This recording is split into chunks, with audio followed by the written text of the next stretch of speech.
नमो नमः।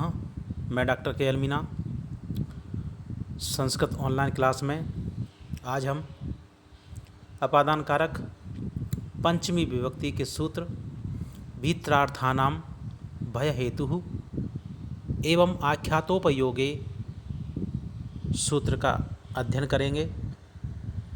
उक्त दोनों सूत्रों में अपादान कारक पंचमी विभक्ति का प्रथम सूत्र है भीत्रार्थानाम भय हेतु।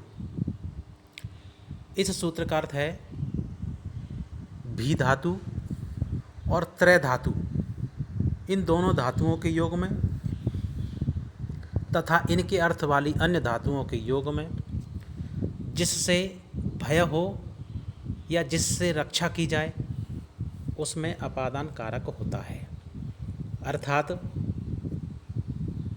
धातु है भी और त्रय, दो धातुएं हैं। प्रथम धातु है भी और द्वितीय धातु है त्रय। भी का अर्थ होता है डरना और त्रय का अर्थ होता है रक्षा करना। इन दोनों धातुओं के योग में तथा इनके अर्थ वाली अन्य धातुएं, जैसे रक्षा करने की अन्य धातु है रक्षति, रक्ष धातु से युक्त रक्षति क्रियापद बनता है, तो रक्ष धातु भी रक्षा करने के योग में प्रयुक्त होती है। तो इनके अर्थ वाली अन्य धातुओं के योग में जिससे भय हो, भय का हेतु हो या भय का कारण हो या फिर जिससे रक्षा की जाती हो उसमें अपादान कारक होता है। तत्पश्चात अपादाने पंचमी सूत्र से पंचमी विभक्ति का प्रयोग किया जाता है।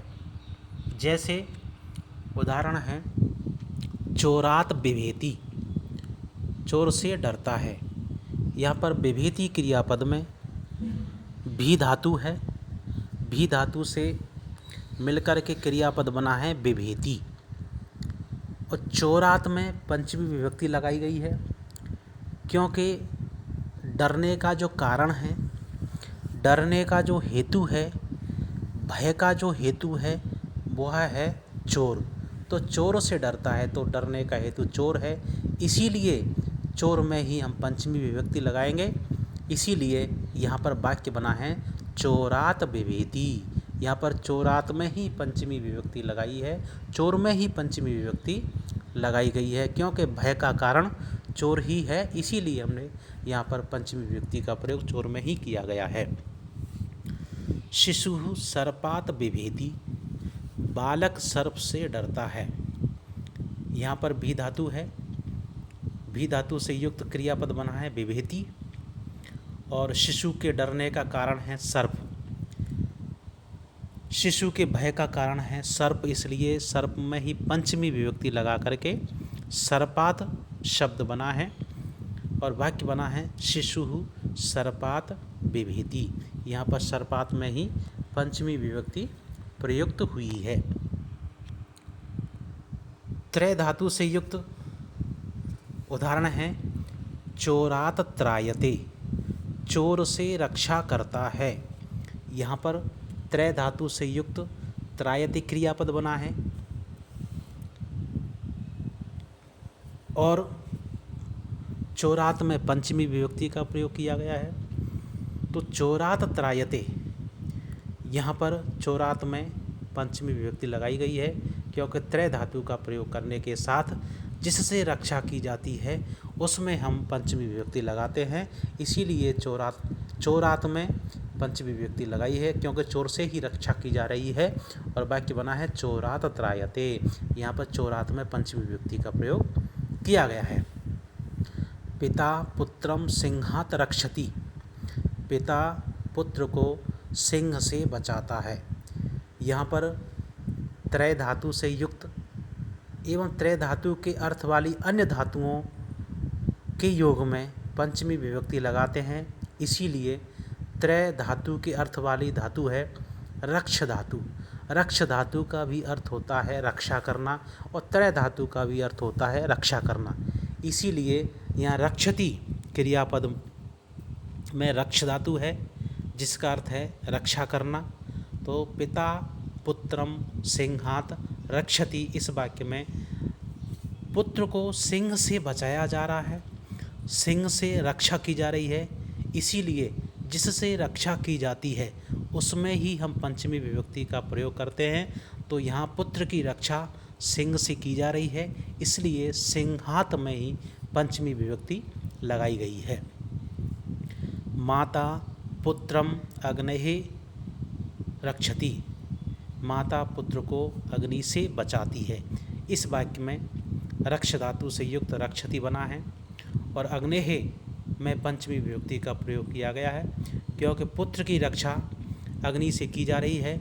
माता अपने पुत्र की रक्षा अग्नि से कर रही है, तो यहाँ पर अग्नि में पंचमी विभक्ति लगा करके अग्नेः शब्द बना है, यहाँ पर पंचमी विभक्ति का प्रयोग किया गया है।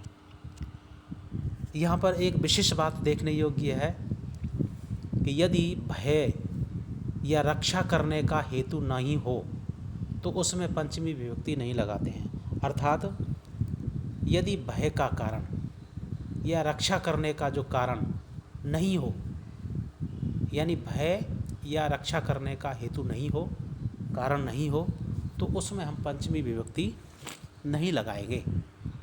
जैसे अरण्ये बिभेति, वन में डरता है, तो अरण्ये बिभेति, अरण्य में सप्तमी विभक्ति का प्रयोग किया गया है।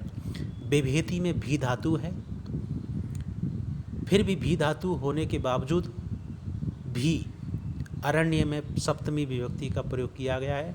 इसका कारण यह है कि अरण्ये बिभेति इस वाक्य में अरण्य में सप्तमी विभक्ति इसलिए लगाई है क्योंकि वन में डरता है।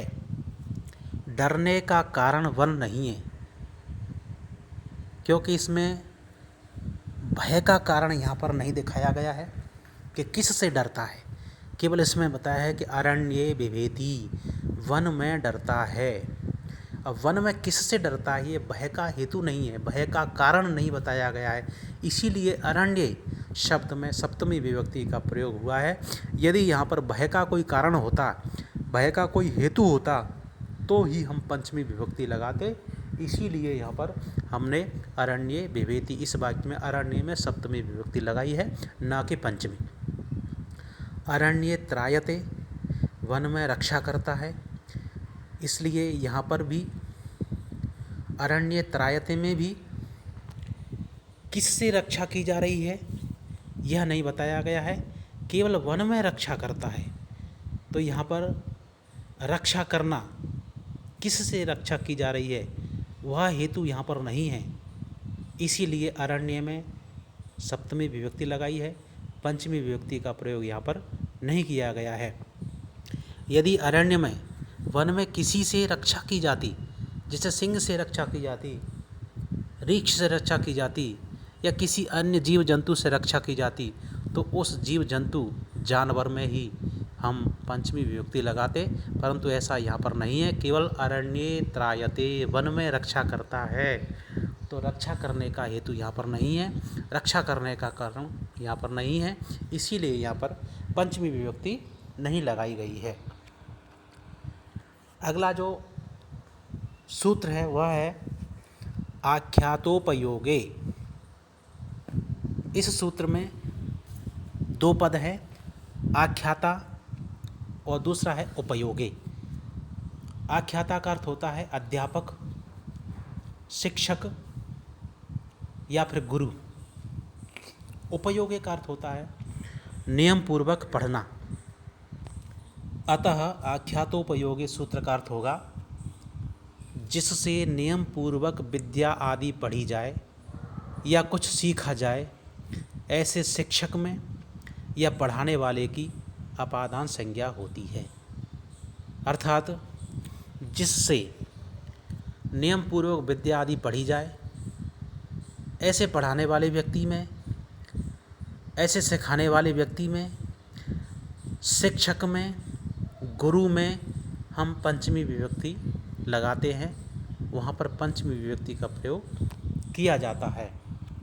जैसे शिक्षकात अधीते, शिक्षक से पढ़ता है, यहाँ पर शिक्षकात में पंचमी विभक्ति का प्रयोग हुआ है, क्योंकि शिक्षक से पढ़ा जा रहा है, शिक्षक से विद्या आदि ग्रहण की जा रही है, इसीलिए जो पढ़ाता है, जिससे विद्या ग्रहण की जाती है, जिससे विद्या प्राप्त की जाती है, जिससे कुछ सीखा जाता है, उसमें हम पंचमी विभक्ति लगाते हैं।